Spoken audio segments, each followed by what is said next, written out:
What is up, YouTube? It has been a very long time since I've done a video. Life has gotten away from me. So I have two videos to do. One of them is going to be on my Honda Talon 2024, and the other one will be on a new toy I got. But let's get into it. I don't remember the last video I did, but it had a lot less miles on it then. So we are going to call this, can't even see, 1132 miles is what this video is. Now that I've had a lot of seat time with this thing, I can go over how I really feel about it and a few new additions that I have done to it, which isn't much. We're going out of Hatfield in about another month, so I'll be around 2,000 or over. New tires and wheels, most likely. I'm going to run 31s. It's time. But here's the two new additions. We now have the Milwaukee Pack Out Kit. That on the AJK 1.5 plate. And if you look underneath, we have the L&W high clearance radius rods.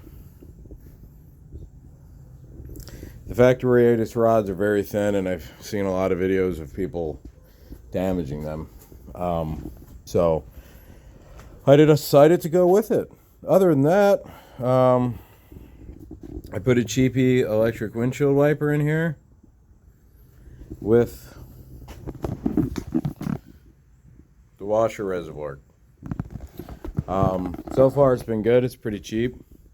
Does what I needed to do in wet weather and keeps the windshield clean where I can see when riding. So, have I had any issues in this machine in the 1132 miles, taking it to Hatfield and McCoy, riding outlaw trails? No. I've had zero issues with this machine. It's been a good, reliable machine. I've ridden it in the snow. I think we probably a foot of snow we had last winter. It did great in everything.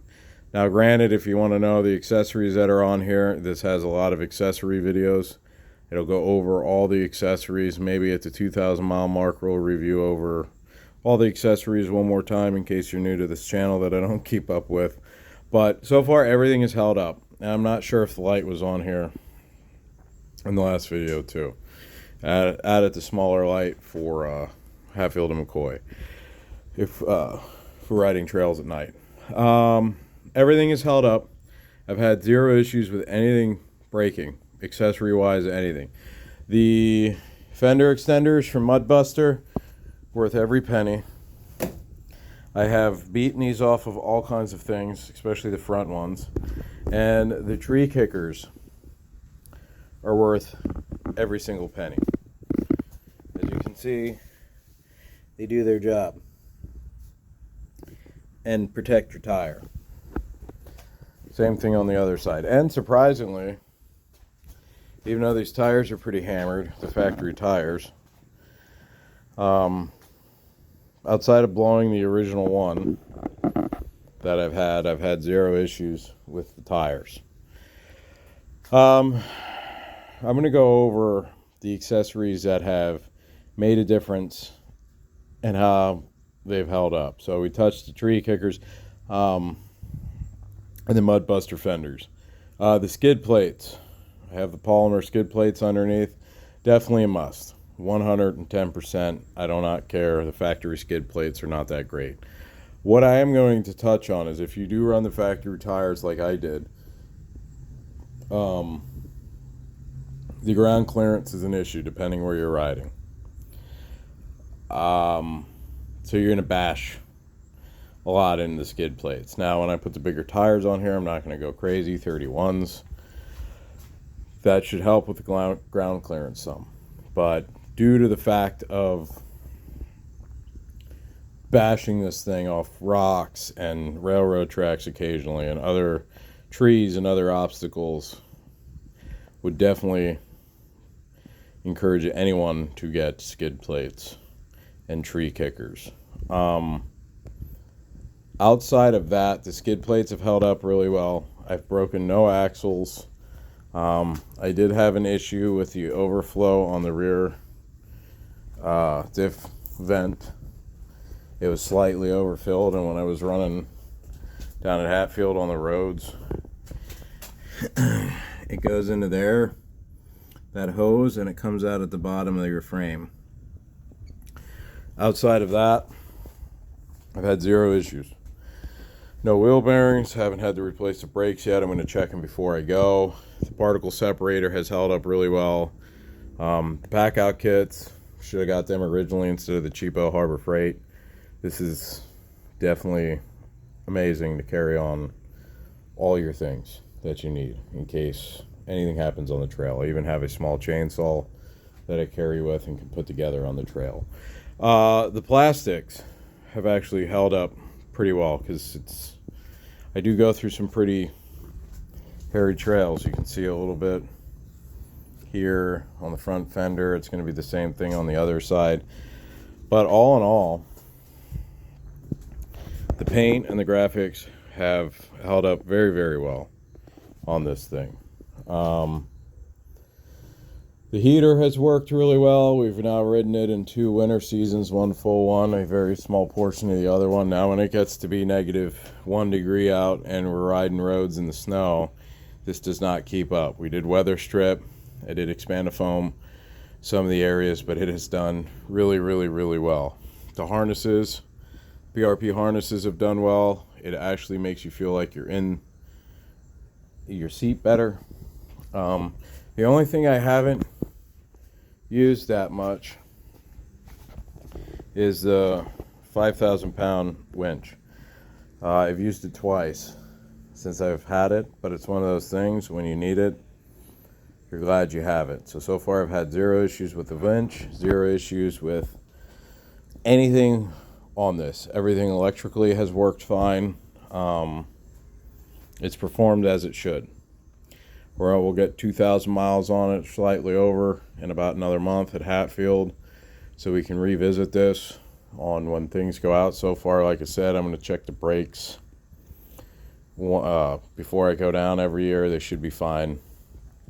I believe I checked them I did check them when I came back, because they do a full cleaning. I drop the skids, pull the tires off, clean around the brakes, check the brakes. I do the same thing brake wise before I go, and then when I come back I do a deep cleaning because of all the mud and miles that I put on this thing. So outside of that, everything has worked really, really well.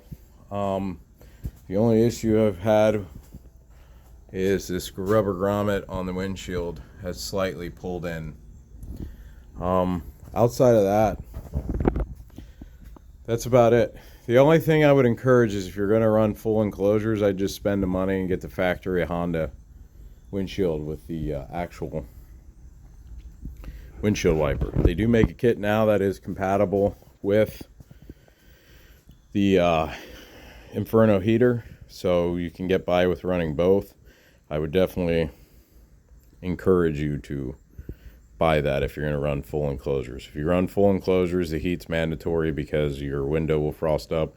If you hit water and your coolant pipes start to steam, it'll steam your windshield up.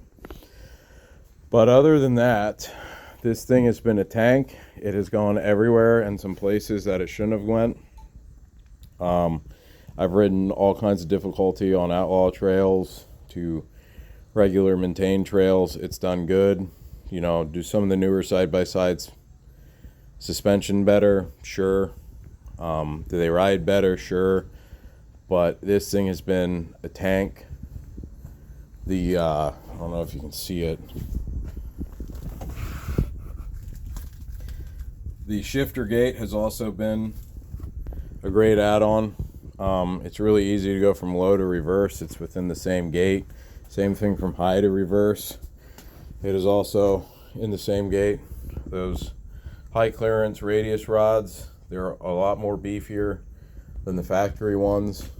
And again, it saves you from having a ruined week. You go to Hatfield, there's a bunch of shops there that can hook you up with factory or aftermarket radius rods, but it's one of those things. Also, I forgot the other thing I added was these enclosures to the inner wheel wells on both sides, especially on the passenger driver's side. Sorry, you can't really see it. I used to get a lot of cold air and occasionally water right in my back, in between the seat cushion, the bottom seat cushion, and the back rest of the seat cushion. So one of the things I did was add that to help keep the cold off my back and the water off my back. And I did the firewall cover as well, which you can see it peeking a little bit right there. Again, one of those things to help keep some of the cold out. These things will leak air. They're not like your HVAC cabs, but you can do some things to mitigate the air intrusion.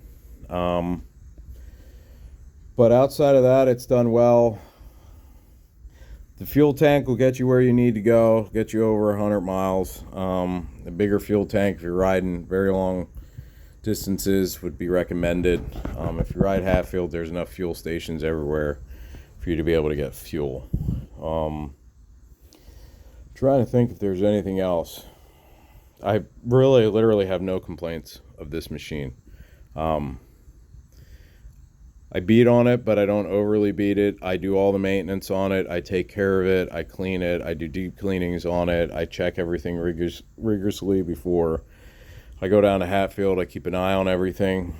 Make sure the ball joints are good, the tire rods are good, the brakes are good. Make sure there's no bearing play, anything like that. You spend money to go riding, you want to make sure your whole week is able to go riding.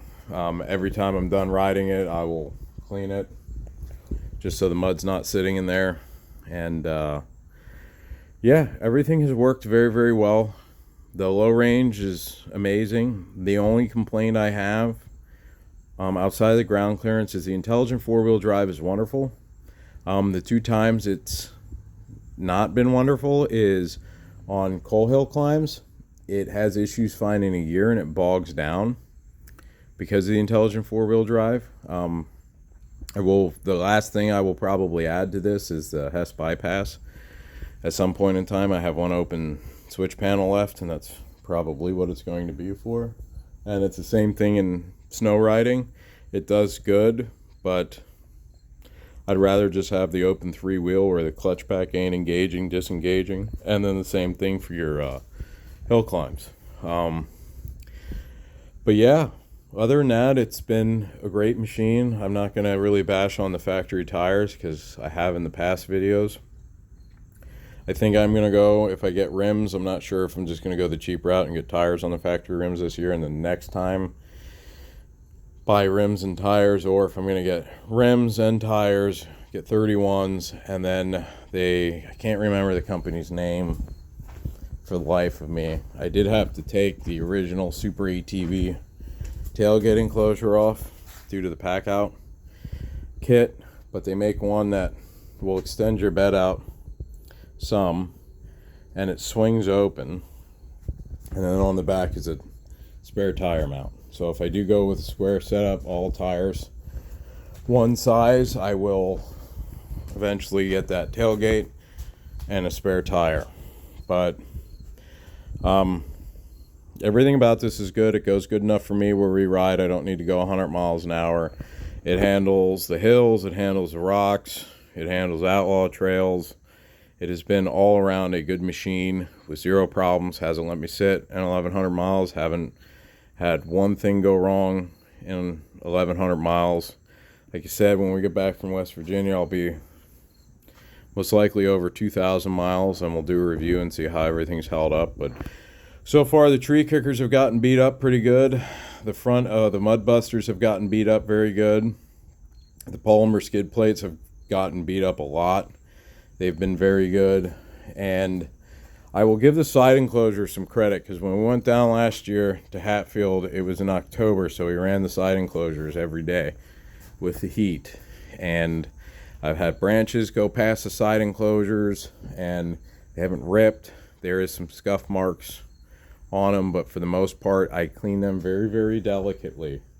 Because like your plexiglass back window and your side enclosures. They're very easy to scuff up, and if you don't clean them delicately, it'll look cloudy. You'll get this cloudy haze over your side enclosures. You won't be able to see out. So I gently rinse them off in the sink, get all the big dirt off of it, and then I'll just gently wipe them down. And so far, doing it that way with all the mud that gets on them, they've done a good job. You run the mud buster fender extenders, it will help keep the mud off of it, but you will still get mud on your stuff. And like I said, is that a Kemimoto windshield wiper? Very cheap. It was like $30. Do I think it's going to last 5 years? No.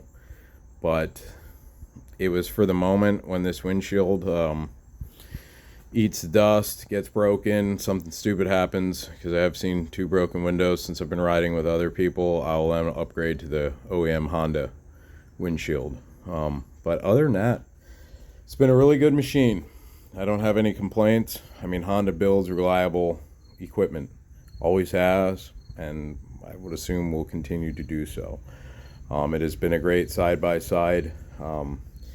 You buy it, they're already expensive. The nice things with some of your other side-by-sides is it comes with some of the stuff already on it, your winches,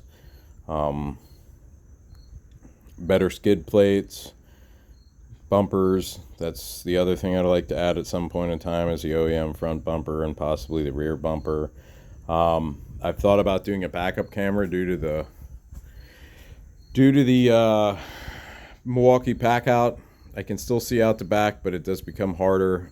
Side mirrors are difficult to run when you're running the enclosures, so that's something I might look into doing eventually. But I just wanted to give the 1132 mile review on this thing, since it's been a very long time since I have made a video on the Talon or have done any videos. So I have another video I'm going to do, something that I've got that was new, and I'll put that up on the channel as well. But I just wanted to give a review on how this thing has held up, and it has held up very, very, very, very well, and I'm very impressed with it. So like I said, I go to Hatfield in a month, and we'll do a 2,000 mile review and see how everything's held up. So till next time.